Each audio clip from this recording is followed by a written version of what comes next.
All right. Hello, what's going on, world people, good humans? It's good to see you all. We are coming to you live from, I don't know, all kinds of places because we're on Zoom and everything's virtual. My name is Ryan Collins. I'm the executive director of the Midwest Writing Center.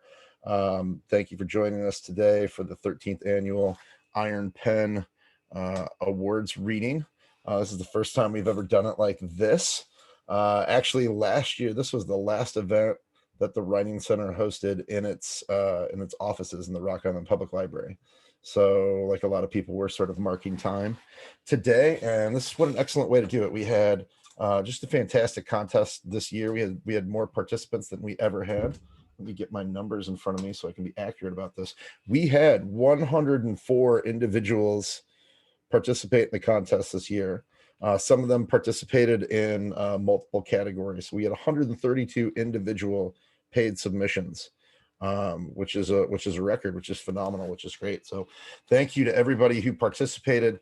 Thank you to our judges, Sarah Elgatian, who is also a Writing Center staff member, Lewis Young, and Samantha De Filippo. We really appreciate all your time and effort in reading so many submissions.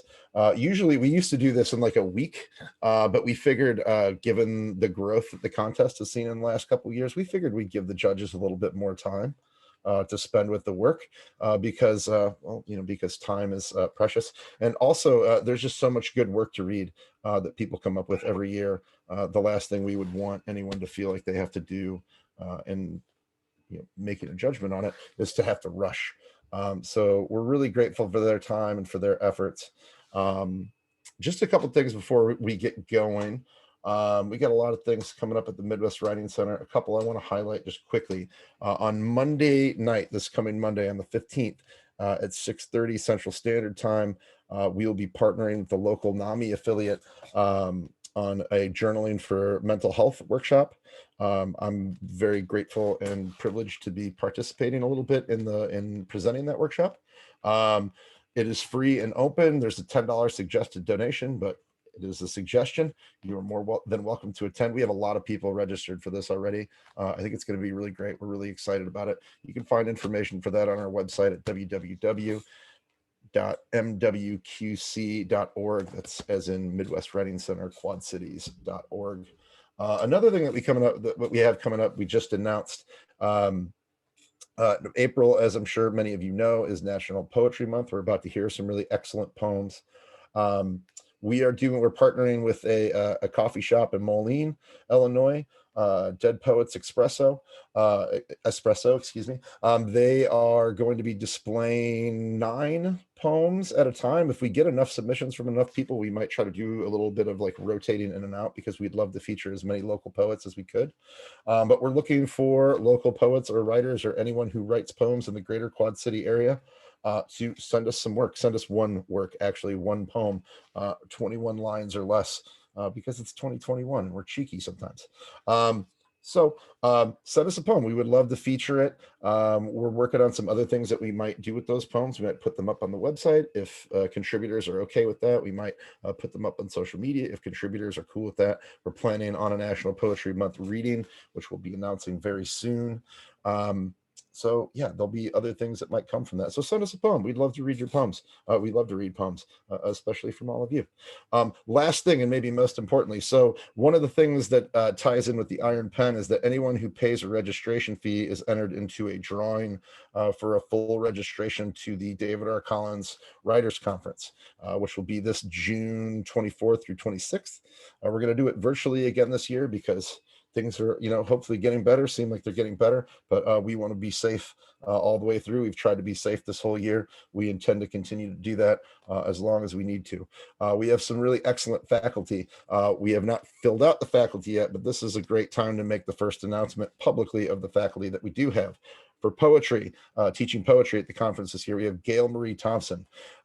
Teaching personal essay and memoir, Liz Lenz, who, if you've ever been to the conference in the last couple of years, you know Liz Lenz. If you live in Iowa, you definitely should know Liz Lenz. She's one of the most important voices you all have had over there, reporting on everything that's been going on, which has been quite a lot. We also have the amazing Joe Mano, nonfiction writer, short story writer, novelist. He's going to be from Chicago. He's going to be leading the short story workshop.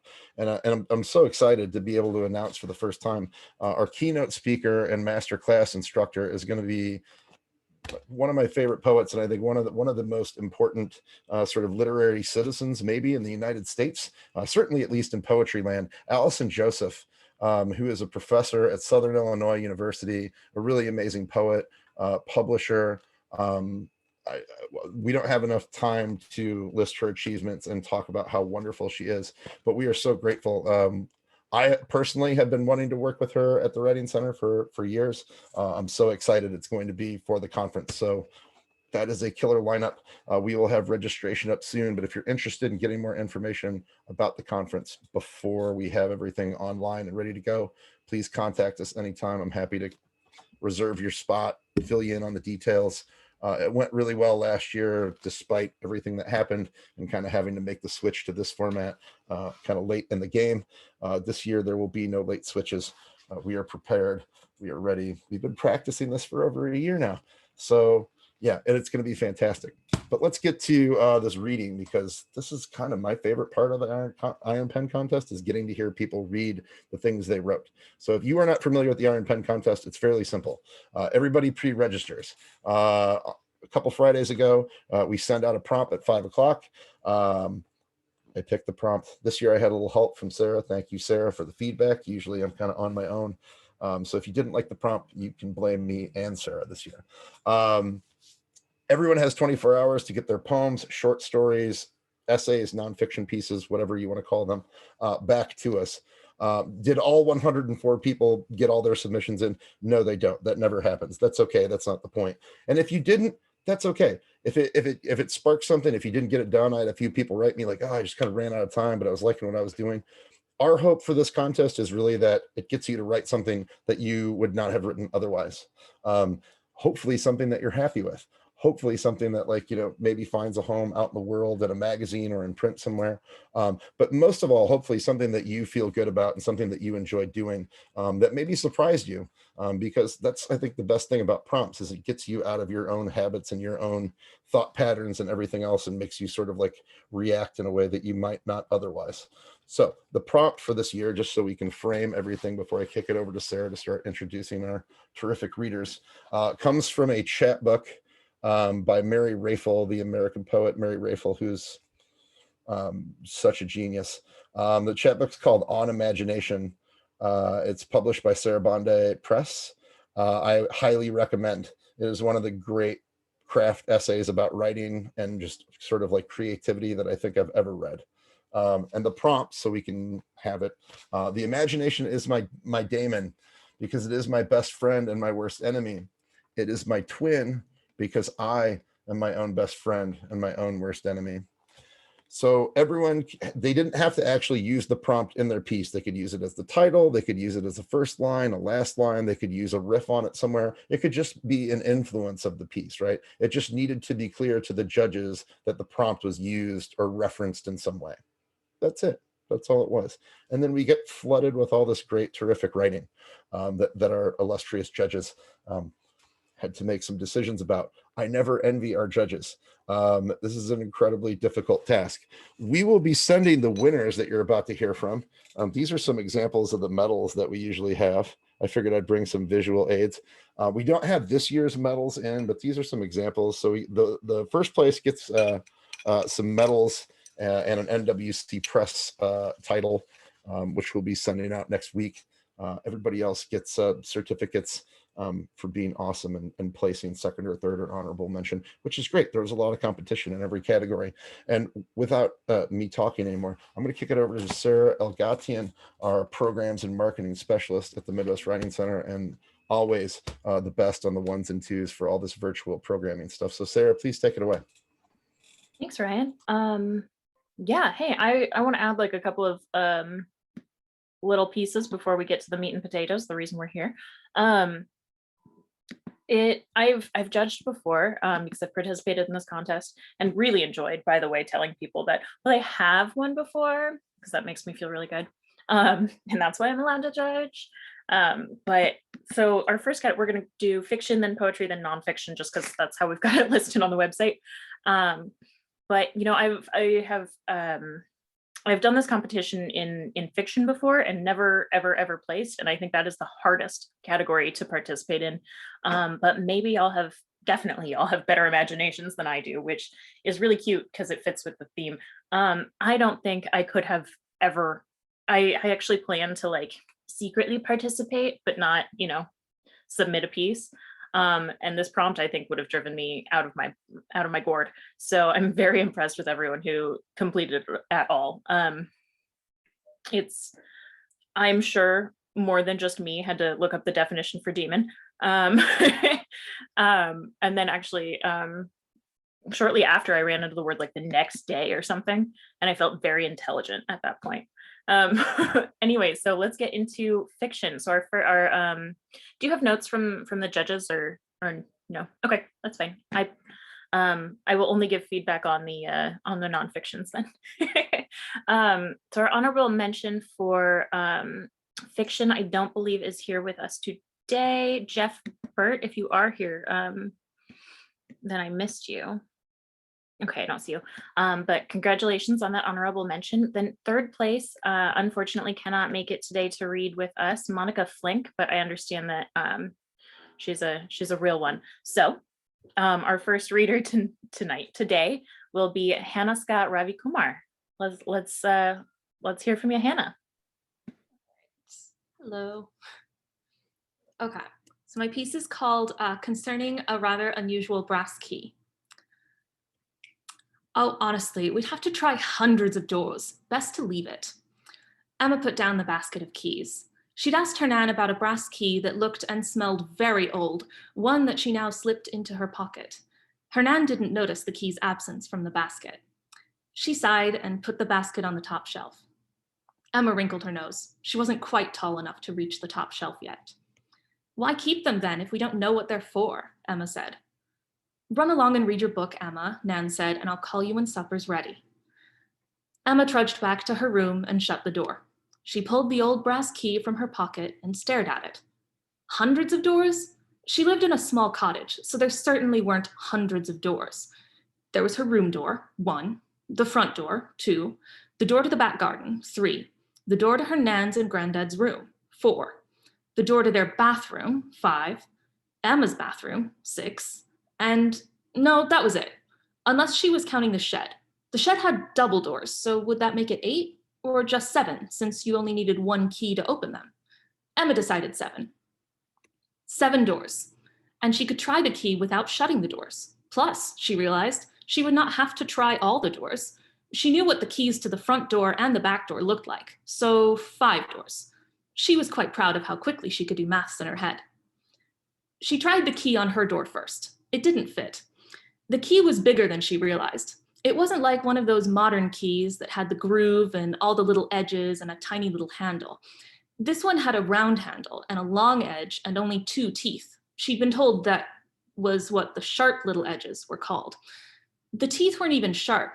They were rather square, and the front one was larger than the one behind it. She bet she could even wear it as a bracelet. She tried putting her hand through the handle, but it didn't fit. Not as big as she thought, or perhaps she was not as small as she thought.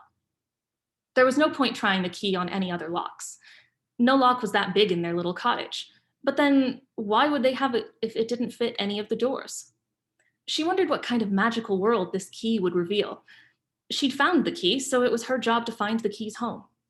Don't worry, Emma whispered to the key. I'll find your door. It was 10 o'clock. Emma was just drifting off to sleep when, hello? It was not a voice she recognized. It sounded old and rusty, but friendly. She sat up in her bed and looked in the dark. All she saw were claws grasping for her. She shrank away. I'm in your pocket. Avoiding the claws on her wall, Emma reached for the jeans she'd worn earlier, which were lying on the floor. She took the old brass key out of the pocket and let it rest on her palm. Hello, said the key. Emma jumped. Hello, she said. She wondered if she was dreaming. After all, the key hadn't said a word earlier. How do you do? At least she didn't forget her manners. Quite well, thank you, said the key. I'm terribly sorry for waking you up. Only I've been in that little basket for quite a while, and you said you would help me find my way home. I can try, but I'm not certain of how useful I would be, Emma said. You see, I'm not allowed many places. I'm only 10, and I'm scared of the claws on the wall. The key considered this.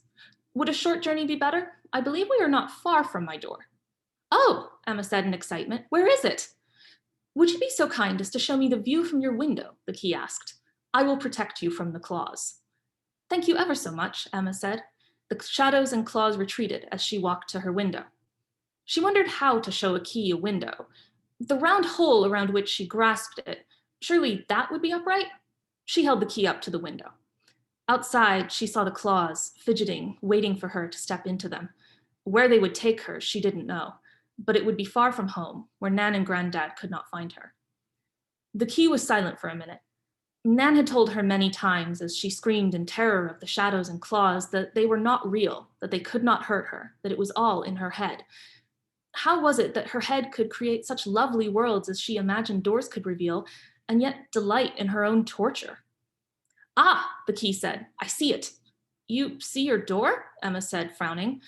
Doors didn't just appear in the middle of the woods, did they? Yes, the key said excitedly, but we must hurry. Emma put on her slippers and her robe and crept downstairs. Nan and Granddad were asleep. She took a set of keys from the rings near the front door and stepped outside, pausing only for a moment to wonder if those keys would start talking too. It was a quiet night, a little windy, but not as cold as she'd expected. She wondered where they would find a door all the way out here. The claws cannot hurt you, she reminded herself. They are just in your imagination. As she walked, the claws crumpled, the shadows retreated as if burned. She twitched her fingers. The key was quite powerful to make those claws retreat like that. Where are we going? She asked the key, holding it up. Towards that forest, the key said. That's where the door is. The trees creaked as they approached, the shadows dancing in the moonlight. Where now? She asked. The key paused. To the left, it said. Emma walked left, deeper into the forest, and she wondered if she would remember the way out. The branches were spiny. Are you sure this is safe? Emma whispered, and her whisper echoed as the claws crackled and creaked. We are as safe as you imagine us to be, the key said. However, I believe the problem will arise once I open the door. That did not reassure Emma very much at all. Her imagination often made her feel very unsafe. What problem? She said. That door has been closed for a very long time, and without me to open it, who knows what has happened, the key said. Worlds go mad when they're locked in. Oh dear, Emma said. She still couldn't see a door anywhere. She couldn't imagine a world worse than the forest she was in, with its shadows and claws reaching to grab her.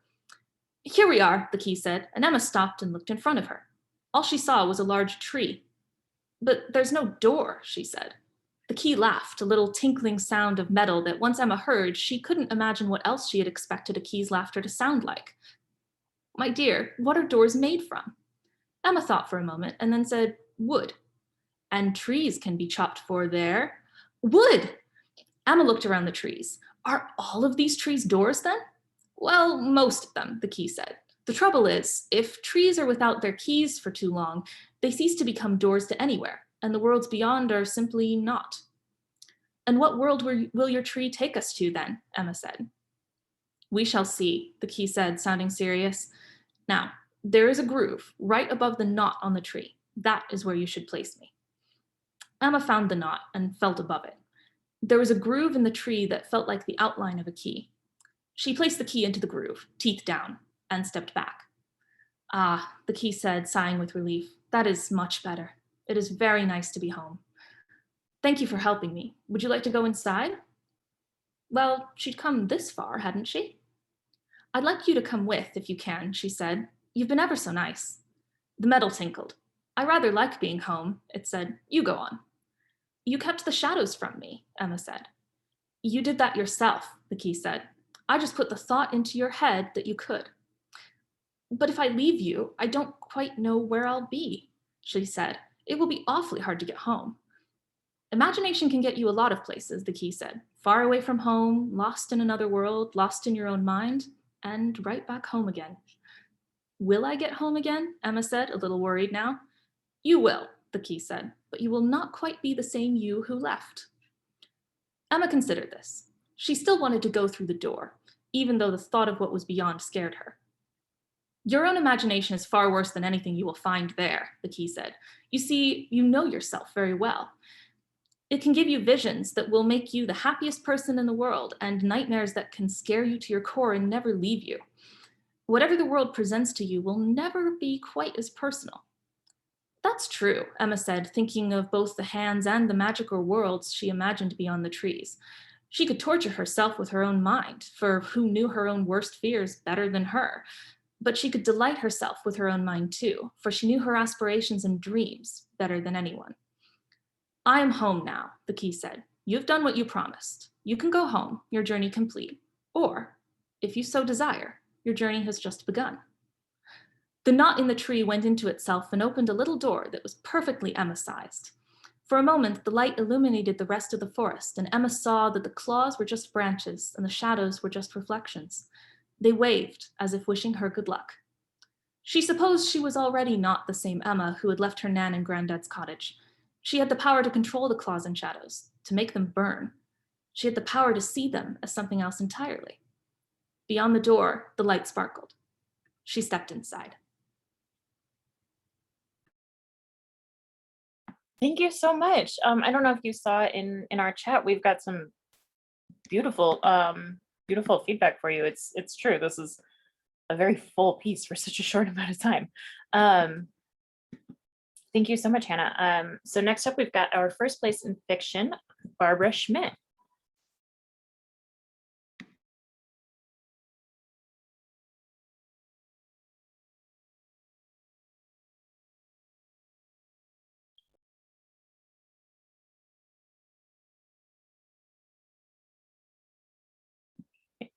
Give us just a moment to get Barbara to us. Sorry about that. Muted. I'll start over. Title, Missing Matter. Imagination is more important than knowledge, Einstein. 1935, Schrodinger's lab. Here, not here? Yes. Particle, wave? Both. Dead, not dead? Under the Copenhagen interpretation, absurd. I'll prove it. Character is for man, his daemon, Heraclitus. Brian brushed dirt from his knees and closed up the garden shed just before his 6-year-old ran all the way up from the school bus. Where's Fluffy? Did you find her? Cornered. As a father, he demanded truth. Didn't always get it from this one, he knew. Not yet. How was school? She stared for a count of 2. Then the tears started. Were all girls so high-strung? Jackson, his 12-year-old, sauntered up the lane. With a glance at the newly planted rose bush, he appraised the situation and rolled his eyes, and maybe smirked before he went in for his after-school snack of 2 sandwiches, a bag of chips, and a row of Oreos. Are you hungry, sweetie? Wrong thing to say. Neighbors 5 doors down could have heard Rosie. How would her mom handle this? Brian patted her shoulder, kneeled down to hug her, but off she ran, climbed the old apple tree and sat in the treehouse. Her, not him. Truth will out, or is that murder will out? It was an accident, for crying out loud. Fortunately, he'd gotten the stains out of the driveway before the kids came home, mostly. Words of a physics professor surfaced. Nothing about matter is certain until we observe it. Good, he thought. For subatomic particles, that is, quantum quirks, odd behaviors, entangled pairs. Conundrum, one child knows, surmises anyway, one child doesn't. He went in to start supper. Megan had put spaghetti on the menu. It wasn't in him. He grabbed a box of mac and cheese and set a pot of water to boil. What'd you tell her? Jackson's mouth was full of Oreo, a black hole. Brian was sinking deeper. To lie or not to lie? That is the question. Prior to observation, there is a 50-50 chance that the cat is alive. Have you seen Fluffy? Milk and Oreo spewed from Jackson's mouth and possibly his nose. Visions of last year's vacation, Yellowstone's mud pots, erupting geysers, bears. I'm going to go clean up. You take care of this. Brian pointed to the stove. Kitty killer, sotto voce. Brian couldn't be certain Jackson spoke it. It was dusk. Megan would be home shortly. Rosie was still up in the treehouse. He'd never lied to his kids or his wife, not really. He didn't even like the whole Santa Claus, Easter Bunny, tooth fairy thing. But Megan went all out, and somehow she kept Jackson from spilling the beans. How did she do it? Threats? Bribery? What would it take to keep Jackson quiet about Rosie's cat? Should he even tell Megan what happened? Just let everyone think Fluffy got lost? How many missing kitten posters would they have to hang? He went outside and called up to Rosie. Time to set the table. Nothing but a stifled sob. Better hurry, Mom's almost home. Nothing. He returned to the house and set the table himself. Normal. Act normal. Your wife is a child psychologist. Not much gets by her. Unless.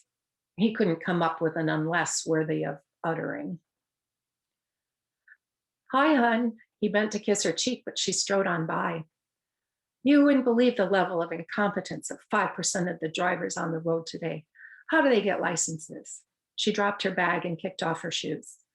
Not a good day, apparently. Rosie appeared while Megan changed. Better wash up, he told her. They gathered around the macaroni, not spaghetti supper table. Once everyone was served, Megan began. So, here we go. High-low nightly conversation. Everyone had to contribute. Megan looked at Rosie and, for the first time, noticed her tear-stained, snot-dripping, red, swollen face. Fluffy's dead. No, she's not. She's missing. The words escaped Brian's mouth before he'd considered the possible permutations. Oh, she's definitely missing, Jackson added, then watched for Brian's response. Why do you think that, Rosie? Megan did concern really well. She didn't come this morning when I called. She didn't eat all day. Rosie pointed to the crusting pile in the pet dish. Well, we'll just have to find her, won't we? She looked at Brian. We'll call the neighbors. And the pound. Jackson was so helpful. And you can help us make posters. We'll find her. Everyone at the table nodded. Now try to eat something, and later you can share the good part of your day. This sent Rosie into another round of high decibel agonizing. Let's move on. The low for me, obviously, was the drive home. But I was very pleased at the progress one of my clients made today. It's confidential, but really so positive. Jackson, your turn. Well, I'll start with the low. I got kicked out of band. Clearly that didn't bother him much. And then, but the high spot, he paused for effect. Dad's getting me a new bike for helping with some yard work. He's got a surprise for you. Yes, I left work early and stopped at the nursery. They had that special rose bush you've wanted. Checkmate? Yes, and well, it's out back, already in the ground. But did you remember to plant it with some ash and blood meal? You know, yep, yes, all good. And just like that, something wormy niggled at his soul. The end.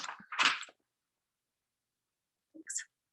Thank you so much. I'm so glad you could make it. Y'all fiction writers are killing it. So moving ever so quickly on to poetry, our honorable mention, James O'Brien. Hello. First off, I want to thank the organizers, Sarah and Ryan did a fantastic job getting the prompt out, and it was one of the longest prompts I've ever seen. My poem is titled Demon Dance. The black and white silhouette dance steps look easy enough to follow. Dotted lines and arrows pointing to proper foot placement. I imagine my partner in front of me, a yin to my yang, unable to exist without the other. I imagine a lot of things. some good, some bad. Sometimes I cannot tell. I look within and find I am without rhythm. Find a beat only to find the prosecutor within has beaten me to it. He rests somewhere between best friend and worst enemy, or worst friend and best enemy. I imagine myself as Ing and Chang Bunker, co-joined beyond comprehension of the science of the time. It imagines me as Dunning or Kruger, taking notes as person after person scores themselves higher than rationally possible. I look at my own demons and wonder who is the better of us, the me who goes to work every day, or the me who does everything to avoid work every day. It's me versus me, two sides of the same plug nickel, or maybe the unicorn shadow, equally majestic, but just a two-dimension shade of the original.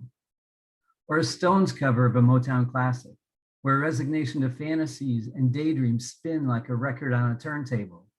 Around we go, me and my imagination, knowing that this circle will remain unbroken.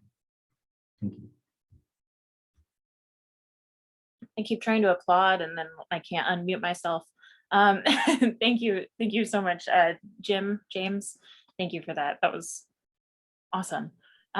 Third place in poetry, we have, I'm really excited to see Jeanne Anderson. Take it away. We've got actually comments on your piece. Short, sweet, sad, funny, very human. Well, I had to say that part of it as a teacher who is retired, thank you God, the last couple of years, that all of the testing stuff that goes on, in my opinion, really so often hurts kids that have imagination, anyone. And this actually was in one of my one of my psychology courses they had you do, but it was in the 70s, so it's been a while. Mine's imagination is my demon. He told me to pick a color, so I did. A beautiful pearl gray, iridescent sparkles covering a worn square of battered cardboard. The red card, a dusty rose, looks sad against the pearl gray. In fact, most of the cards look sad and overused against the pearl gray, so I picked the gray one. However, he said, picking the gray proved I was depressed, unemotional, lacking imagination and creativity. If I had known they were going to base decisions that would affect the rest of my life on picking a color, I would have known to choose the trusty blue. I just liked the gray sparkles. The end. That, yes, there is so much human going on in so few lines. Thank you so much, Jeanne. Second place in poetry, we've got Jennifer MacBain-Stephens with Twins. Comments on your piece are, I like the format and structure of this poem and the details feel perfectly weird and specific. Thank you. Twins. The imagination is my demon because it is my best friend and my worst enemy. It is my twin because I am my own best friend and my own worst enemy. I think I'm gonna like edit this as I read it. Okay. I had a twin who walked into a lake with rocks in her pockets. I had a twin who got too close to the monkey cage at the zoo. I had a twin who skied too fast down the mountain. I had a twin who I devoured in the womb. I had a twin who was allergic to chicken, who had a heart condition, drove off a ledge, died from a broken heart, disappeared over the Atlantic, disappeared in the Andes.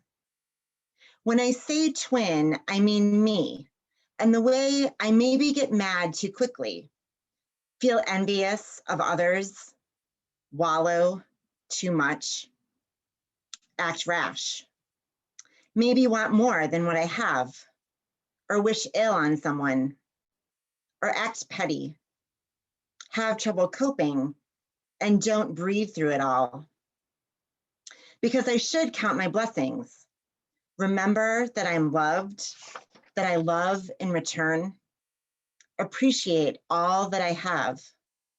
Because someday I will be in a hospital bed, thinking about the good old days of mowing the lawn in 90-degree heat, or disagreeing about music or books with a loved one, or not wanting to walk the dog in winter. And that moment will already be gone. And that one, and that one, and that one, and that piece of myself, and that piece, and that piece, until I am many pieces, scattered to the wind, and no one ever says, I wish I had battled with myself more. Thank you. I did it again. I was trying to applaud while I needed to be speaking. Sorry about that. Thank you so much, Jennifer. That was very craftful. Craftful? Skillful. First place in poetry, we have Last Rites by Emily Kingery. Comments: I like this from start to finish. A wild ride and a fascinating look at our creative and destructive selves. Thank you. That's good commentary. Maybe even better than the poem itself. We'll see. Last Rites is the name of the poem, and I gave it an epigraph. There are simply no regions for soul searching in the rite of spring. It's from Igor Stravinsky. Forget the beams of heaven. The last things you will see are tomatoes, soft bleeding globes, same as the ones they might have thrown, that might have smacked the girls who pulled their bodies low to the stage, and cabbage exploding like hard gray snow flung from the hands of a jeering boy. You will hear the strain, the honk of the same bassoons, and no smear of cream or draft from the fountain will return your buds to the branch. The streamers unwind from the pole, and then what? You dream of murder, that's what. The ancient lust for wearing your enemy's skin over yours, for stomping where your own graceful toes once leapt. Why not drown their simpering in a sack, slice a horsehair bow to break their tight-necked bodies? Why not contort your lips into a crone's ugly embouchure now? You imagine the last you will see is a crowd, a petty, luminous host with contraband ready in its pockets for you, slouching to your deathbed, you fool, imagining you are more than your youth and your life, imagining you are brave and important enough for that. Thanks. Thank you so much, Emily. Wow. Rock and roll. Okay, so now to my category. I needed to have the transition feel very, very much focused on me there. I had a long list and it was really hard for me to narrow down. So I want to just quickly applaud everyone who did nonfiction. Y'all were a labor for me. I had a long list. My honorable mentions, I've got 2 honorable mentions. The first one is Tony Cardoso. I commented, this piece has a lot of feeling and some beautiful anecdotes. I think adding more to this piece, a specific scene with the father maybe could fill it out. What a wonderful thing that a piece's flaw would be that it's too short. Take it away for us, please, Tony.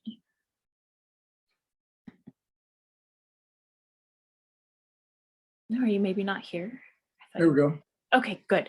Yeah. Wonderful. Yeah, thank you. I was surprised and very surprised and honored, that I got your letter.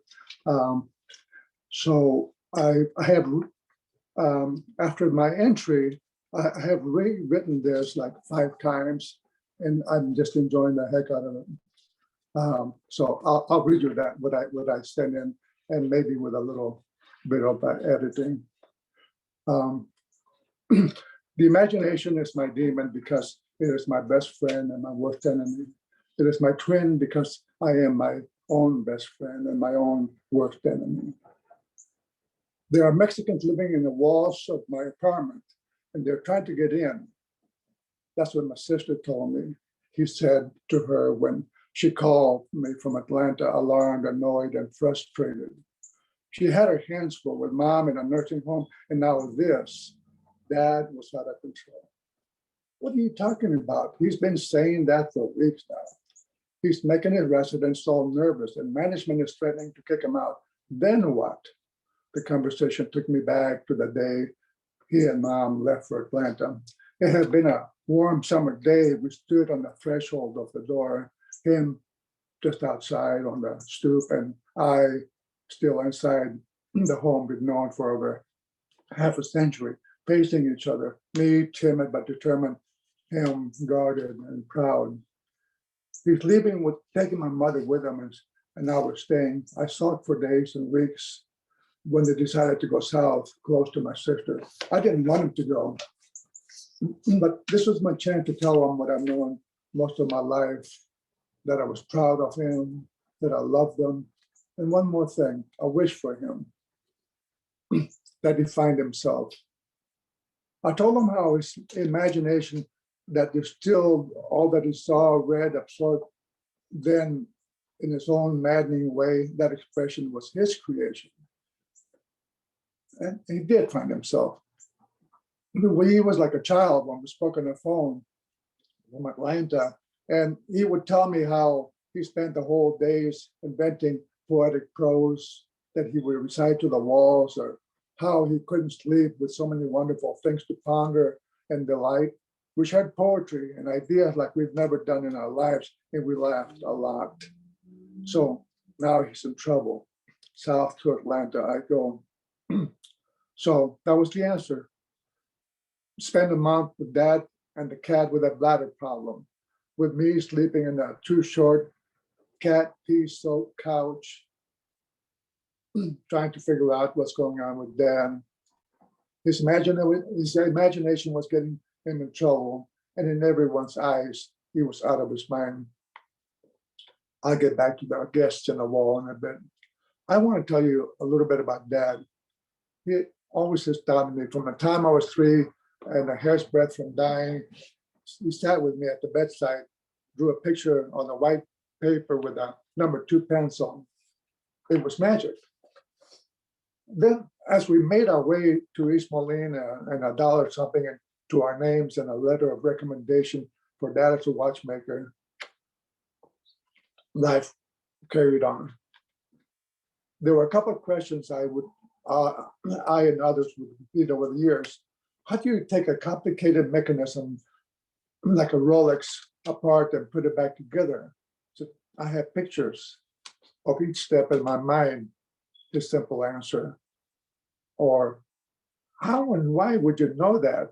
He would smile at that. I read a lot.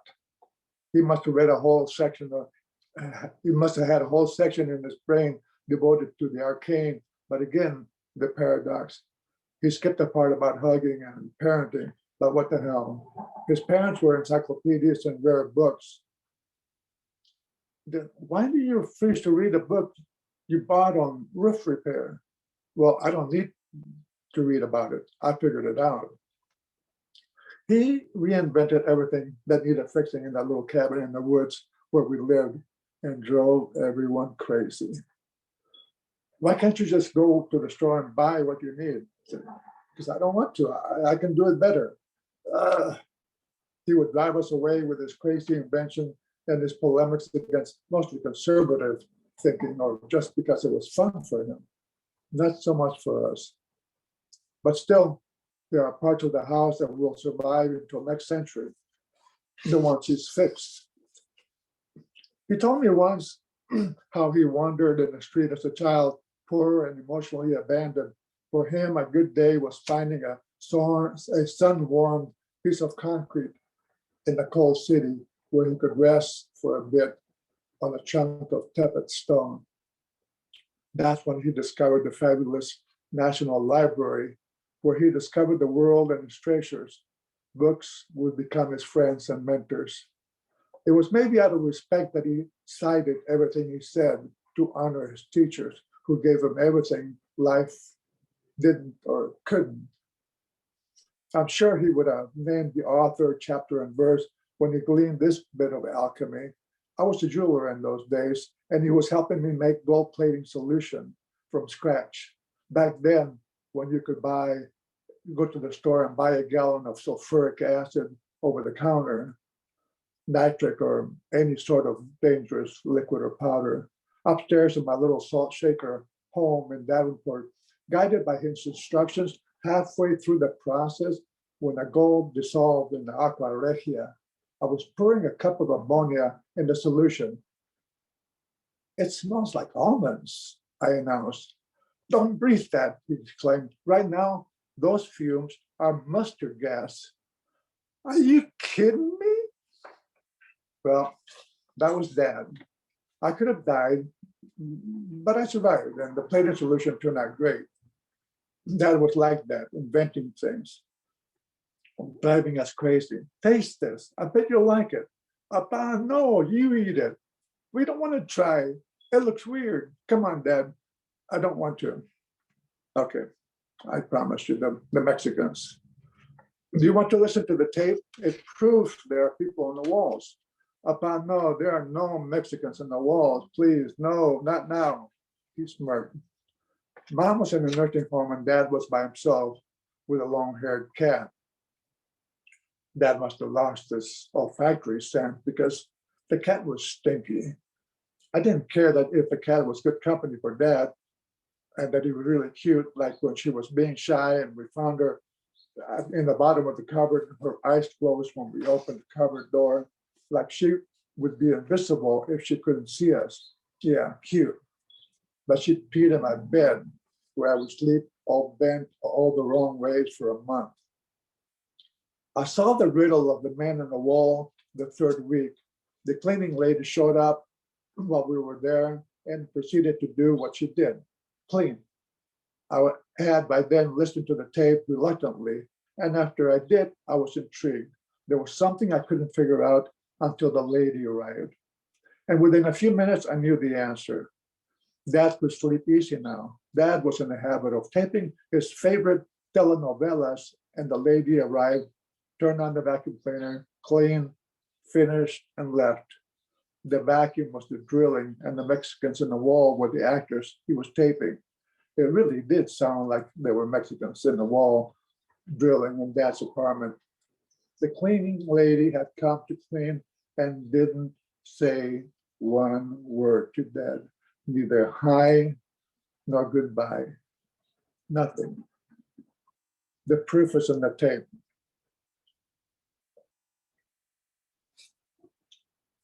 Thank you.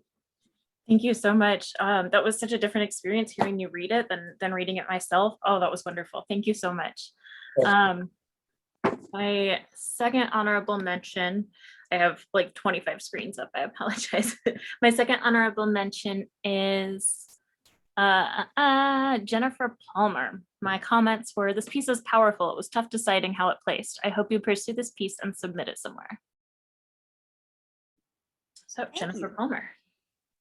Thank you. Am I okay? Thank you very much. Honestly, I was running out of time, and so that's why I titled it My Personal Demon, because I'm like, oh crap, 5 minutes to go. I need to get a title. Yeah. My personal demon. The imagination is my demon because it's my best friend and my worst enemy. It is my twin because I am my best friend and my own worst enemy. What happens when you lose something that defines you? On June 24th, 2013, I underwent brain surgery. A brain biopsy discovered what was causing my symptoms and these lesions that kept popping up on my brain. I've always been an overachiever, and this was no exception. I was one of the 5% who had complications, a brain bleed. Because of the brain bleed, I was in the ICU for a month. I couldn't walk, talk, or use the bathroom on my own. I was also experiencing short-term memory loss from the bleed, and the doctors couldn't tell my parents how long it would last. It was the summer after my sophomore year of college. I had been a straight A student, but for one class, and I had these plans in my head, plans to publish novels and live independently after graduating in 2015. So I'll ask again, what happens when you lose something that defines you? I was discharged from the inpatient setting after a month, but the therapies continued. Physical therapy to regain my strength and stability, occupational therapy to help me with my ADLs, activities of daily living, and speech therapy for thought organization and general memory strengthening. I connected most closely with my speech therapist, Tracy. I told her of the novel I wrote in high school and I wanted to get it published. So for ST homework, she assigned me to write the outline of a brand new story. Then next time, I was assigned to actually do some writing. It had been so long. My mind balked at using that area again. The words refused to flow as they once had. I got it done, but the story itself wasn't even close to the standard I had previously held myself to, and I knew it. I gave it to Tracy for review, feeling sullen and borderline ashamed of the project I'd submitted. She laughed at the correct spots, then put it down. Great, that's a great start, she said kindly, looking at me from across her desk.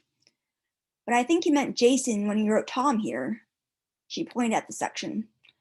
I reread it, and wow, was she right.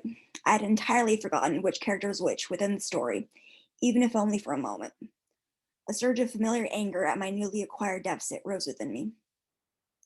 Yeah, you're right, I mumbled. Sorry about that.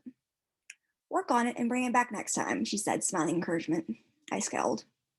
I really can write, you know, I said. Can I send you the beginning of my novel instead? Yes, you can email me your other work, but I want you to finish this as well.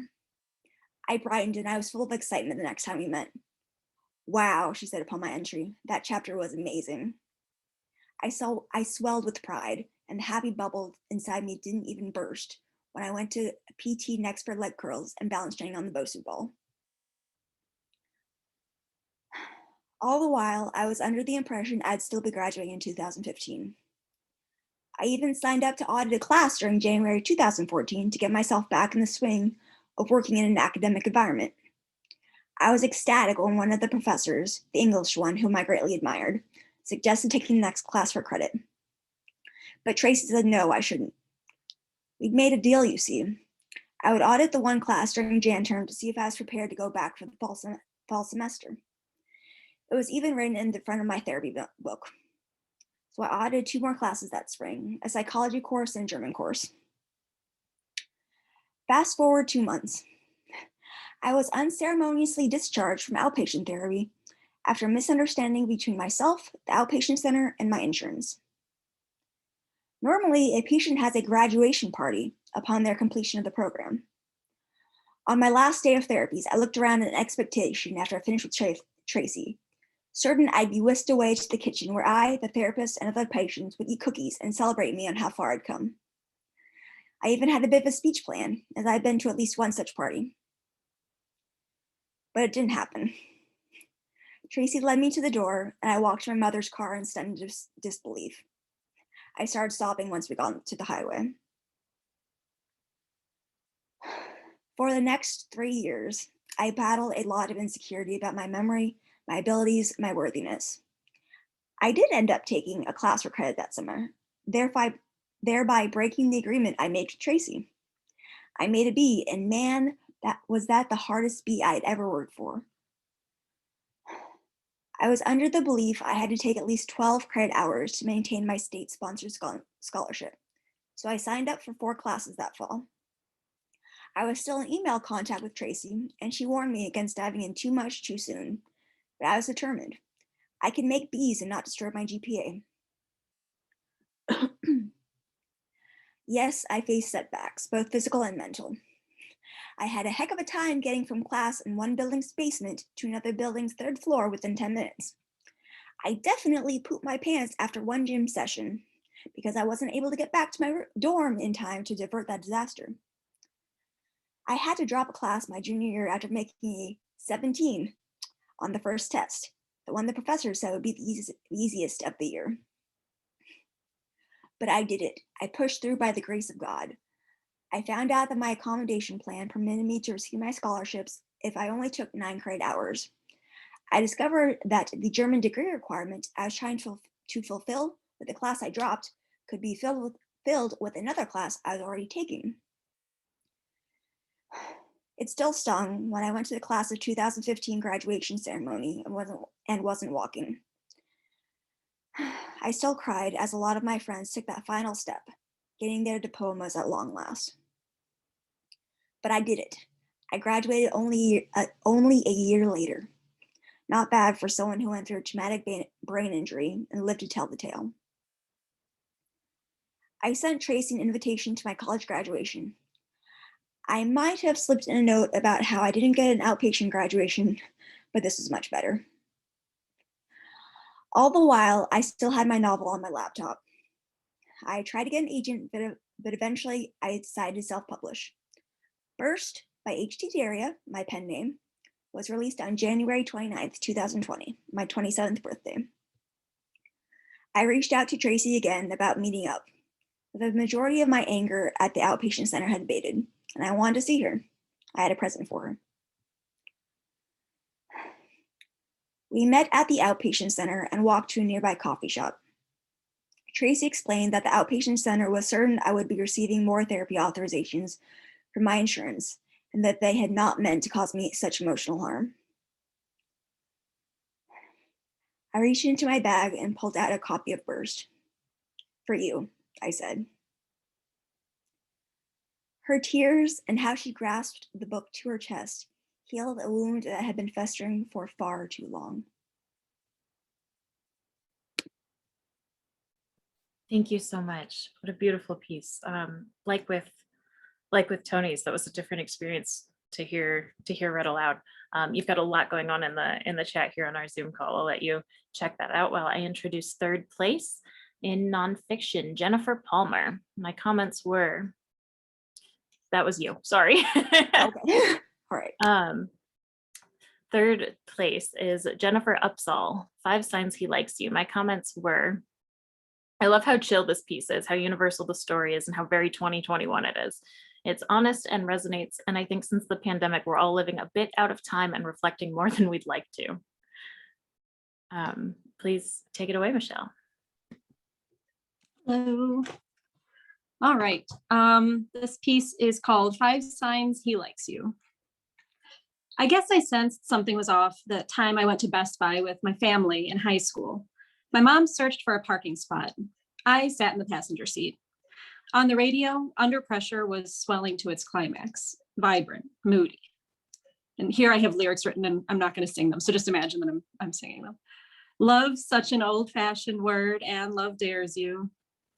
My younger brother was chattering in the back seat. He wanted some video game probably and was anxious to see if it was in stock. We drove down aisle after aisle. Then just before we found a parking space, I saw a familiar beat up purple minivan, same plates. I knew whose it was. This is our last dance. This is ourselves. We got to the store and I ran to the bathroom. I call it my first panic attack, but really I just breathed a lot. Inhale, inhale more, exhale less. Finally, my chest was so full, I just held my breath, let everything be still, let my hands shake quietly. I knew it was fate. Fate brought me to Best Buy. Was I a dramatic teenager? Who can say? The van belonged to the boy I was in love with, a boy who was the cause of every single pang in my body. It had been an excruciating 10 months, first connecting with him, then resenting every quality his girlfriend possessed, then aching for him in the hallways as they kissed, then sliding into the picture once he became single.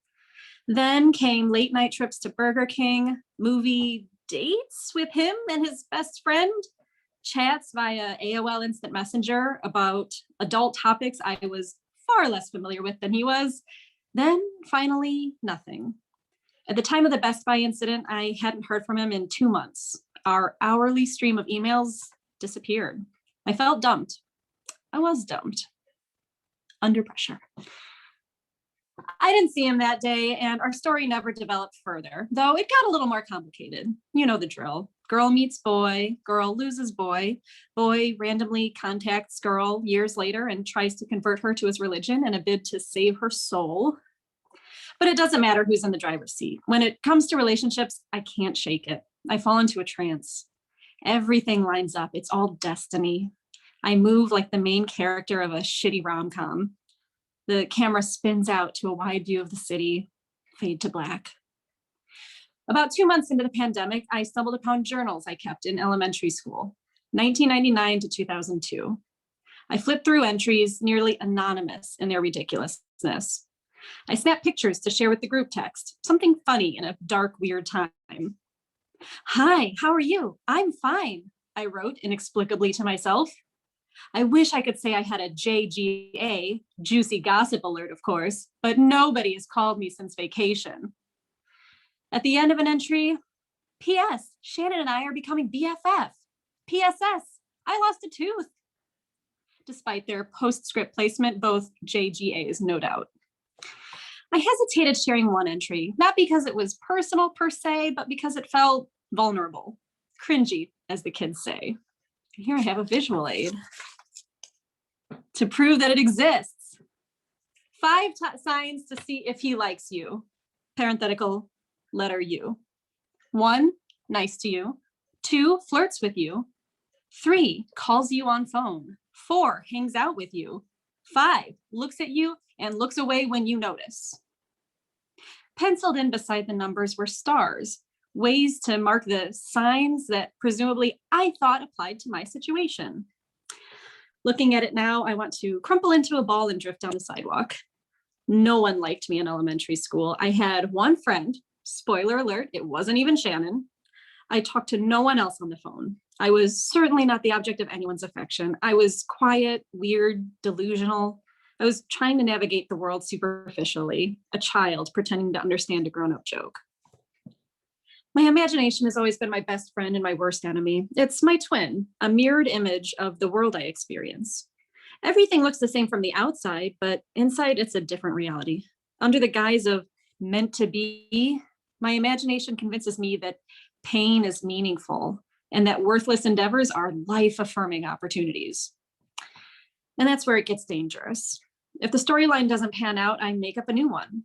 I'm having a hard time making friends. The next classmate who talks to me is my new bestie. The boy I like doesn't notice me in the halls. It's because he's too nervous to meet my gaze. I find myself at the same shopping complex as the guy who's been dodging me for months. Fate's reintroducing us. Or wait, is fate encouraging me to make a move? No, maybe it's a test to see if I'm over him. You know what? It doesn't matter. Cue bathroom panic attack. I live in the past and the future, tethering connections as I go along. The present is a casualty. This isn't unique to me. Self-absorption is a coping mechanism, especially when we're young and trying to find our place in the world. We need to dip into fantasy every once in a while. The struggle for me is in the years that follow, when I remember these false starts, these revisions and wins. And if I'm being honest, there's a different pit in my stomach as I reflect on the naivety I've owned over the years. It's the voice that tries to protect me from myself, asking with trepidation, what fantasies am I living right now? The latest strains on my imagination? 1, explaining the struggles of Dinosaur, my cat, and his adventures in small business ownership via the cafe cardboard cat house my mother-in-law purchased for him. My husband and I will alternate voices. One of us will play the straight man and the other will speak for Dinosaur. Exceptionally highbrow humor ensues. 2, manifesting projects to keep me distracted in this ceaselessly uncertain time. A few months into the pandemic, I dragged out my high school clarinet and vowed to join a music group. A few months later, I bought a web domain and committed myself to learning how to code. A few months later, I fell apart. A few months later, I knit a sweater. And finally, of course, revisiting my adolescent tales of woe, trying to find compassion for the person I was. After all, she's still here somewhere, wandering the playground alone, clicking send on an ancient email program, collapsing in a stall in a box store bathroom.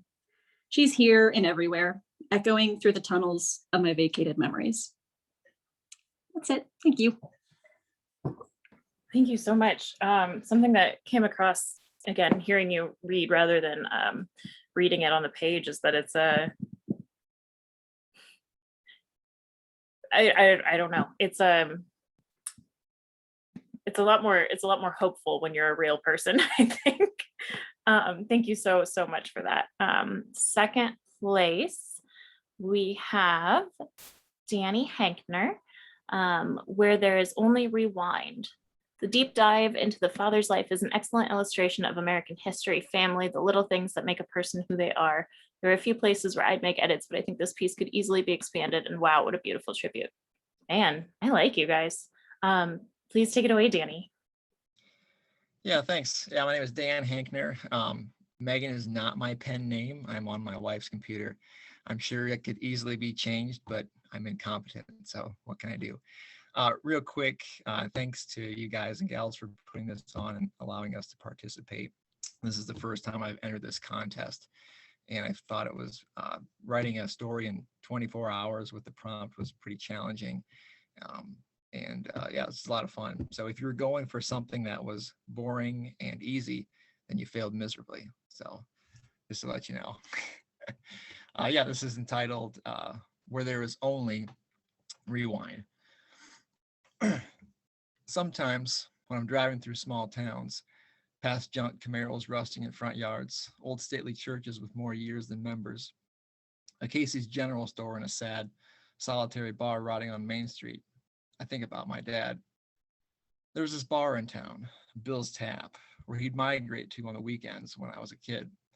Usually he'd drive the old 86 Ranger with its flaking wheel wells and foam bubbling out of the seat to shoot pool. Other times, when he was drinking, he'd take my sister's 10-speed. The place was dark and dank and smelled of old Milwaukee. And my dad always joked with my friend's mom, Linda, that they were the only ones in the joint with a full set of teeth. As a kid, I never understood the allure of Bill's Tap. But my dad held an unexplainable affinity for the derelict, whether cruising past decaying houses and abandoned factories or admiring graffitied boxcars brooding in the rain. I should have realized sooner that he did the same with people. And it wasn't a comparison to make himself feel better, or even the grandiose hopes of the profoundly compassionate. Rather, I imagine that my dad simply enjoyed people at face value. His best friend, Stub, was no exception. Although Stub was a custodian at a local elementary school, they worked together on the weekends rehabbing old houses. Sometimes, when all the fouled carpet, moldy drywall, and soiled couches filled their dump trailer to the brim, they'd borrow a few square feet from school. "Throw her in there, Barn," Stubb said, motioning towards the big green dumpster. The microwave wasn't overly large, but it wouldn't squeeze inside a normal trash can, and they weren't about to make another trip to the landfill for one lousy appliance. Upon returning a few days later, they found that the microwave had been removed and was sulking next to the curb. My dad shook his head and lamented, "They actually dug it out, Stubb. Can you believe it?" Stubb narrowed his eyes. "I'll fix that," he said, and opened the dumpster door, rummaged, and returned with a giant bottle of fetid mayonnaise. He uncapped the lid and doused the microwave, then spread it around with a stick for good measure. They tossed the microwave back in for round two. "They ain't gonna dig that out now," concluded Stubb. I imagine garbage Nazi Cecil Rockwell of Rockwell Waste thumbing open the lid for a quick peek before unloading. He spies the microwave, the fallout of rancid mayo, and weighs his options. Ultimately, he closes the lid, returns to the cab, and empties the dumpster, appliance and all, in bitter defeat. My dad's dumpster antics extended beyond corporate collection. We always had at least a couple cats in our house, and instead of throwing out the litter, my dad would stockpile the waste in the garage until a massive quantity had been hoarded. Then, in the middle of the night, he'd cruise over to his friend Alan's and top off their trash can. I remember sitting in the truck as he emptied the last of the litter. "What's so funny?" I asked as he returned to the cab, a wide grin splashed across his face. "I just dumped all our old cat litter into Alan's trash can." I was still young, and the appeal of irony hadn't yet begun to ferment. "Well, why is that funny?" "Because it's heavy, and it smells, and now his trash can is exploding with it." "Oh." Years later, my dad's run-in with the cat litter would come full circle when my friend Boz spent the night. We slept in the basement, and during the night, feeling lazy and not wanting to drag ourselves all the way upstairs to use the bathroom, we decided to, yes, go in the cat litter box. I mean, that's what it was for, am I right? The next day, I heard my dad holler from the basement, "Dan, what in the world did you feed the cats?" Pranks aside, My dad had his own cache of sayings as well. I did it just for you was his paramour, which forever graced us on the heels of some self-centered act, like ordering his favorite pizza, which just so happened to be someone else's favorite, or refilling the toilet paper. And he'd bark a laugh after said zinger, completely aware that he was trying to pawn off his own selfish motivations as if they were charity. I recall once where he cracked a one-liner that I didn't quite catch. What? I responded. I don't chew my cabbage twice, my dad replied, with an air of haughty snark, as if he had just happened across a real pearl of witticism. At this point in my life, irony hadn't just blossomed, but choked out nearly all of my senses. I glimpsed an opening. What? I asked again. I don't chew my cabbage twice, he repeated in naive contradiction. I smiled darkly. You don't say. Realizing he had been played, my dad whimpered an embarrassed snort in defeat. Usually, however, his irreverent commentary was reserved for the rich and famous. Randy Moss, he'd say. He's the money man, Dan, the money man. Or, Barbara's getting older, he'd repine with a hint of disappointment, as if the idea of aging was something uniquely dissatisfactory to poor old Barbara Walters. Frog radio's on, he'd inform me, whenever Dennis Voigt garbled over the static of KMAQ. My dad stashed a portable radio and dollar store pair of reading glasses in every room of the house, so no matter where he sat, both were within arm's reach. Yet it was his downstairs radio which logged the most hours. For in the basement sat his great hobby, his model trains. I recall making the trip to the expo center, where we'd wander through and admire the elaborate displays. Miniature locomotives hauling freight under caves, through towns and over bridges. My dad would haunt the aisles, sparking conversations with the peddlers while poking through their wares. Beautiful black and crimson Chicago Great Western engines, pristine in their packaging, beat-up old boxcars with missing wheels and couplings, bags of petite pine trees. His own turntable was a work of art spanning half the house's footprint and decades of his life. I recall helping him fix derailments as a child and laying track on the OSB. As an adult, I witnessed only the results of his latest project as the grandchildren turned the dials and honked the horns. Even now, these images seem a distant memory, visions scalped from another lifetime. Sometimes, when I'm driving through small towns, past train cars moping idly on the track, I think about my dad. I imagine him shuffling down the steps to the basement, past awards and yellowed photos adorning the walls, and old drawings I sketched in high school. The steps are wooden and creak under his weight. Was he lightheaded or dizzy as he placed his feet upon the cement? Did he suddenly lose his balance, an impending siren like the acidic warning moments before nausea? Did he see the world go dark, feel his heart misfiring, his internal wiring coming undone? I imagine he placed a hand upon his chest and staggered. The train sat on their tracks, useless sentries bearing witness. 10,000 loops they'd ridden at the direction of his hands, only to observe those hands grasp desperately for purchase. The wooden stool kicks out, and together they fall. Sometimes, when I'm driving through small towns, I think about my dad. I envision him at my age, were his hands as calloused, his wrinkles as pronounced? Did he tire of the same songs and the same radio stations, laugh and swear at bad drivers and burn every yellow light? Did he lose patience with his customers, his friends, his children? It's all guesswork born of an active imagination, a dual gift and curse, the sum of all memory, where there is only rewind. My dad had this friend, Mark S. McAvan, who lived way out in the sticks, where I imagine he collected beat-up old muscle cars, industrial batteries, and stockpiled ammunition to his freedom-loving heart's content. Despite the missing teeth, and I have no doubt that he'd played a round or two of pool at Bill's Tap, Mark S. was rather brilliant in his own way, yet would engage in the most head-scratching behavior, like the time he made a wager with himself about how long he could go without showering before his coworkers complained. Like my dad, Mark S. was a kind, gentle soul who loved to fish, which is why the pair always wound up on some riverbank whenever he moseyed into town. Sometimes they'd take my dad's Ranger, other times Mark's latest relic. On the occasion of a breakdown, Mark S. would hop out, pop the hood, and take a look. If, after cycling through the extent of his abilities, the vehicle would still not kick on, he would resort to one last-ditch effort. Like a Jedi playing a mind trick, he'd wave his hand in front of the engine block and pronounce in the somber tone of a high priest, "Heal thyself." I don't think it ever really worked for Mark S. McAvan, and it hasn't for me either.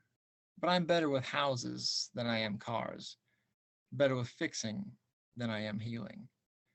My dad was best in the yard. You could always spot him tooling around his riding lawnmower with the nub of a cigar hanging out of his mouth. And it was never a full or even half cigar, but always a nub. He loved a good bargain, like the cheap, expired cans of Shasta he scored from the old German store. "Marked down to 9 cents a can, with a 10-cent rebate," he proudly boasted. "They're paying me to drink it." And he'd take another swig, bitterly cringing at the awful taste. So I often wondered if there was some black market in town that he kept scoring killer deals on gently used cigars. I think that tree is dying, he tells me. I'm standing on the porch, feeling the summer sun against my skin, unaware that it will be my dad's last. He had his garden, an extra lot, and proud hardwood trees overlooking the front yard. It's an ash tree, you know, the kind with seeds. Yeah, I say, remembering the helicopters twirling down as a child. Ken Lafferty says they're prone to disease, and he takes a puff. You remember Ken Lafferty, the master gardener. That's right, Dan. And he snickers, proud of instilling such useless information into his son's brain. There's a pause. I feel a slight tickle of a warm breeze, and for a brief moment it whisks me back to my youth. I imagine huffy bikes, wooden ramps and skin knees, lawnmower derbies with red wagons and skateboards tied loosely onto the back, and poor souls hanging on for dear life, tents and trampolines, and the wide-eyed innocence of youth. You gonna cut it down? I asked. I imagine the city will. It's technically on their property. I think of all the annoyance and abuse my dad and his possessions suffered at our hands, and how it just bounced right off. It's kind of sad to see it go, I say. My dad shrugs and flicks the ashes of his cigar into the grass. Yeah, well, what can you do? It was a good tree, I conclude, feeling a profound sadness at the idea of its passing, the thought of losing this giant that had been towering over me my entire life. And I think, but don't say, what will you do when it's gone? My dad takes one last draw on his cigar, mulls over my sentiments, and walks inside without the final word. Thank you so much. That is so beautiful. I already said, like a perfect tribute. Up next, our first place winner in nonfiction, Casualties of the Imagination by Ryan Christensen. I'm going to, I'll read part of my comments. The story was a surprise. I laughed out loud. I read pieces of it out loud, and I have too many cats. I'm so sorry. I'm excited for y'all to hear it. It is a really, really special piece. Ryan, please take it away.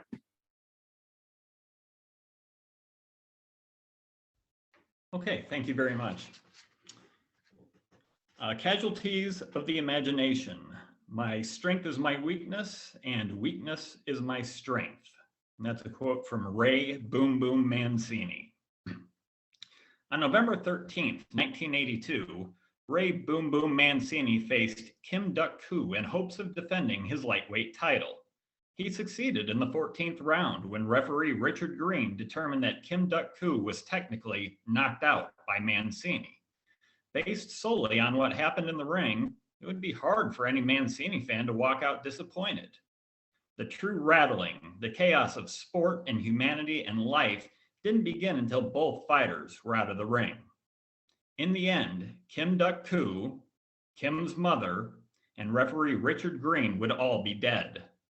Explaining how it happened will be fairly easy to accomplish. Explaining why this fight became a source of personal rumination and caution is far more difficult. I grew up in a golden age of celebrity nicknames. There was Jimmy Superfly Snuka from the Sunday wrestling circuit. Mel Torme, also known as the Velvet Fog, was still singing to packed houses and appearing on the random episode of Seinfeld. Even the president was Ronnie Reagan's in Casual Company. Nobody had the market cornered on nicknames, but boxers always seemed to come up with the best ones. Purnell Sweet Pea Whitaker, Bone Crusher Smith, Michael Second to None, who took his first loss in front of a hometown crowd to James Lights Out Tony, and Bernard the Executioner Hopkins. Then there was Ray Boom Boom Mancini. His name was often spoken in hushed tones, even though he was a lightweight champion. It turns out that Mancini had indeed been a crowd favorite once. The area outside Caesar's Palace was full, for example, on the day Ray Mancini killed Kim Duk-Koo. Kim entered the fight as a lightly tested boxer who was virtually unknown outside of South Korea. His title shot against Mancini was deserved, but it was only his second fight outside of Asia. A harbinger of things to come was seen in Kim's inability to make weight for the fight. After working, sweating, spitting, eschewing food and water, and pulling out the boxer's bag of tricks for cutting weight, he finally tipped the scale at the appropriate 135 pounds, a weak and tired 135 pounds. But 135 pounds of wild imagination and opportunity. If hyperbole had a neighborhood, it would be populated with boxers. Every fighter is the greatest, and every fighter plans to kill or break his opponent. That's why nobody even flinched before the fight when Kim declared, "Either he dies or I die." An aged fighter can be a pitiful thing to see. Boxing is pure punishment. All the weight fluctuation, irregular hydration, shot after shot to the body and the head, all carries the risk that any layperson might imagine. The best fighters are their own worst enemies. They ignore the voices of reason in favor of the ultimate image. The bloodied chap standing in the middle of the ring with a belt hanging off one shoulder and the other arm raised by the referee. You love yourself, you hate yourself, you punish yourself in the name of some atheistic penance. You will your imagination to carry you to the top while knowing full well that sticking around too long will lead to an agonizing fall to the bottom, rung by darker rung. And that's where I come in. I was only 6 years old when Ray and Kim climbed into the ring. I don't remember watching the fight. I don't remember hearing about the fight. Yet when bipolar disorder began blurring all the lines of behavior and morality decades later, I do remember reading about the fight and immediately adopting it as a symbol of my own life. Like a fighter, I was my own worst enemy. Like a fighter, my weight fluctuated. Like a fighter, I had these flights of fancy that glittered with euphoria. Reality was for later. The present goal was to burn through the checklist. I had never owned a pet bird before. In fact, I had never had a desire to own a pet bird. Now I had to have 4. I don't know why I came up with 4, but later that day I had a big cage with 4 birds, a delighted daughter, and a wife who was more bewildered than upset. On another occasion, a man was tailgating us and made a rude gesture to my wife. I sprung from the car and could hear this voice that was projecting a steely rage, the likes of which I had never heard. And that voice was mine. The other man was pleading with me to be careful and calm down. He asked me my name, and I told him I was Jesus Christ. I didn't believe I was the Son of God, but even as my rage was coming out in profane clumps, I was sincere in the works I was taking care of. I imagined his blood in the street, and my shoulders set themselves tightly. If another car wouldn't have pulled up, I don't really know what would have happened. Yet I think Kim's words probably applied. Either he dies or I die. I don't know how many thousands of dollars I've spent during combined manic episodes. I don't know how many methods I've turned to for self-medicating during manic episodes. It was only when I slipped into psychosis, believing that a group of community members were secretly meeting to plan my assassination that my family insisted I turn back to lithium. A depressive episode routinely followed on the heels of a manic episode anyway, and depressive episodes aren't worth it. Why would an individual who is diagnosed as bipolar ever take the risk of discontinuing his medication? Why do two grown men step into a ring with the intention of beating the other to a pulp? Why would a man weakened with travel, dehydration, and the trials of cutting weight enter the ring to face the champion? Why would anyone be willing to die for a lightweight title? Lithium felt like a lifetime of being dragged face down through 5 feet of clay mud. My mind isn't as quick, certainly isn't as sharp. It used to feel like my fingers were ahead of my brain when I wrote. With just a little more convincing and romanticizing, I can visualize the cured me. And my hands already seem to tremble less when I start making the list of plans. Our circumstances may differ, but the reasons are all the same. When you feel like you have the chance to be great, the pursuit becomes an obsession. Richard Greene enjoyed a productive career as a boxing referee. He had even refereed a bout with Muhammad Ali before entering the ring with Mancini and Kim. He was a Golden Gloves winner himself, and he understood what happened between the punches. Greene nearly had to stop the bout much earlier on account of Mancini's gashed face and grossly swollen eye. Around the 8th or 9th round, the fight turned brutal for both fighters and nearly impossible for Greene to take in. When he called the fight in the 14th round, Mancini was an absolute mess. Kim slowly, desperately pulled himself up by the ropes one last time, only to be told that the fight was over. Ralph Wiley, the Sports Illustrated writer sitting ringside, described Kim's struggle to pull himself to his feet while dying, one of the greatest physical feats I had ever witnessed. Kim succumbed to a subdural hematoma with his mother at his side on November 18th. A mere 3 months later, Kim's mother died after intentionally ingesting pesticide, joining her son as a victim of November 13th. The final acute blow landed when Richard Greene died of a self-inflicted gunshot wound in July of 1983. I gave up on the judge way back in the ether. Looking around today gives me the same hollow feeling about justice. Maybe it's our demons that keep us going and tear us apart. By most accounts, a demon can either be a help or a hindrance. The problem is that we don't get to pick our demons. They choose us. And the fit is sometimes poor and uncomfortable. The thing is, people don't seem to recognize that these demons aren't born of reality. They're the creations of imaginations. The image of a young fighter struggling to his feet while on the cusp of death is what fired Richard Greene's gun. The image of a son beat to a pulp without uttering any last word emptied that bottle of pesticide. The image of what your hands are capable of led to a profound change in Ray Mancini. Some were saved, some were served. The quality of our demons matter. The image of building a greenhouse in the basement while pursuing astronomy and dabbling in ornithology with limitless energy is indeed attractive. The reality of watching the flowers die during a depressive episode is unfortunately the end product.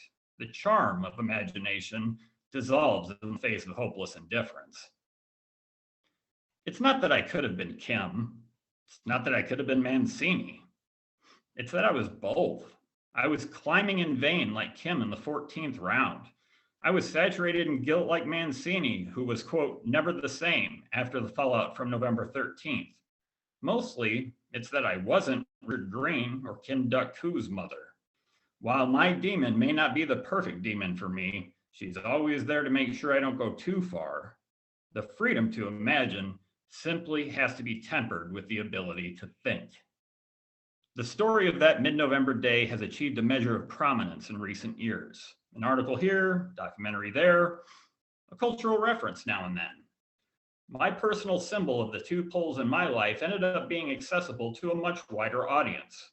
While there is something to be learned from the story of the Kim Mancini match, there is no unseeing the picture of the two fighters looking like they were using crowbars instead of gloved fists.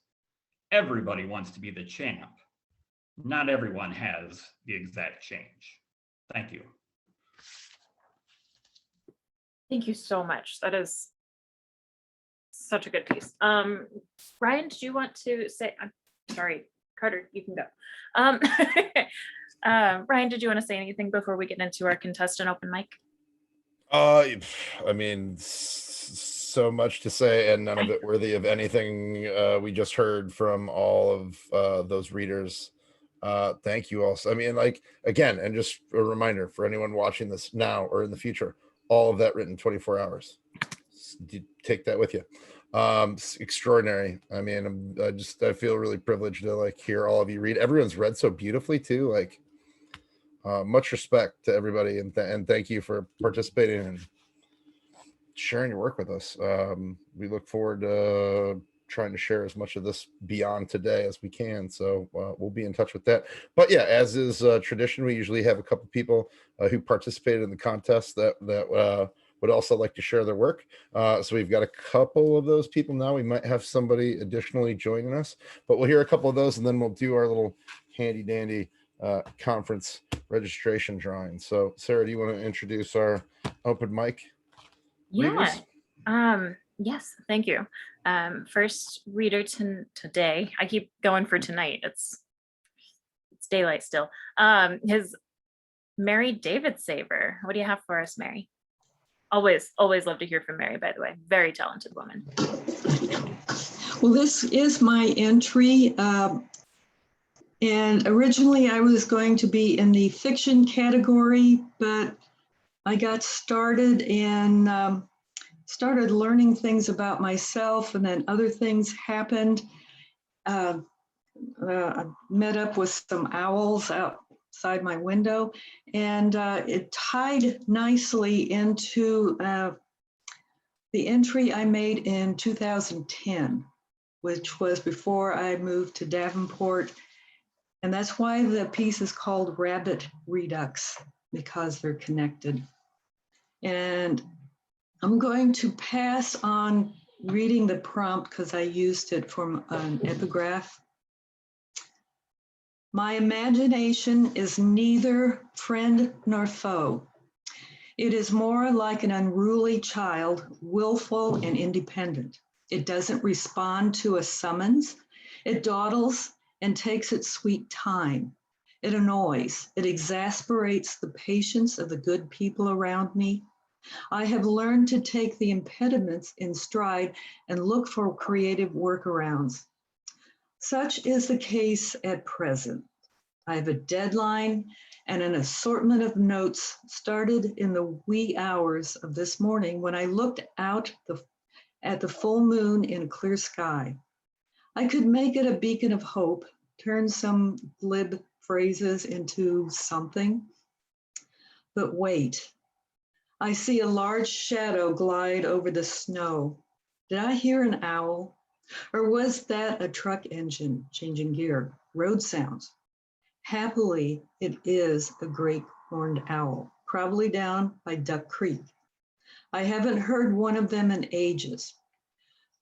There are fewer large old trees after the derecho of last summer. Large owls need those big trees for nesting. I hear it again, them. There are two distinct calls, getting closer to each other, to me. How strange that urban areas can harbor such fearsome predators. One of them perches on my neighbor's roof. Do I tell her in the morning? She could interpret it as a sign of impending doom. Really? After 2020, the year of disasters? The owl is patiently waiting for a cottontail bunny. Bunnies do race through my suburban yard. Their tracks in the snow prove their speed. The owl glides away on silent wings, following its mate, the shadow on the snow I saw moments ago. The bunny is safe. It's February, and there are owlets to be fed. Is this my imagination or my experience that tells me there's more to come in this story? For now, there is no other ending more desirable. I am left to deal with the call of a deadline. So that's it. Thank you. Thank you so much, Mary. Like I said, I feel like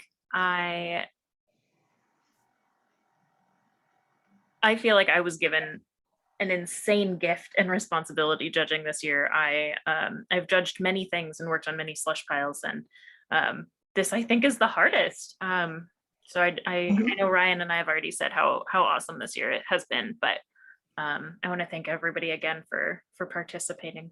Next up, Sarah Mrock, if you're still here. Yes, you're still here. We would love to hear from you.